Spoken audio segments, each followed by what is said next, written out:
in different time zones. Sometimes it's impossible, but I am very focused on it. And for me, I need 8 hours of sleep. I think better. I have more energy. My mood is better. All these things.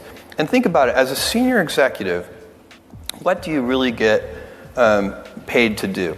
As a senior executive, you get paid to make a small number of high-quality decisions. Your job is not to make thousands of decisions every day. So let's say that I slept 6 hours a day, or let's go really crazy and say I slept 4 hours a day. So now I just got 4 so-called productive hours back. So if I was going to, have, say, 12 hours of productive time during any waking day, now all of a sudden I have 12 plus 4, I have 16 productive hours. So I have 33% more time to make decisions. So if I was going to make, 100 decisions, now I can make 133 decisions. By the way, if I did that arithmetic wrong, I'm sorry. And so you make 133 decisions.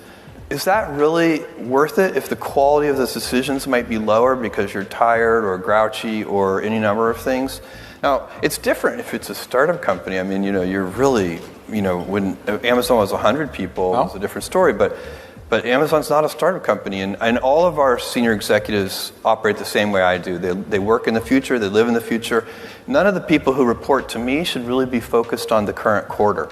I always tell people, sometimes I get, we'll have a good quarterly conference call or something, and Wall Street will like our quarterly results, and people will stop me and say, congratulations on your quarter, and I say, thank you. But what I'm really thinking is, that quarter was baked 3 years ago. Right now, I'm working on a quarter that's going to reveal itself in 2021 sometime. And that's what you need to be doing. You need to be out sort of, 2 or 3 years in advance. And and then why do I need to make 100 decisions a day? If I make like 3 good decisions a day, that's enough.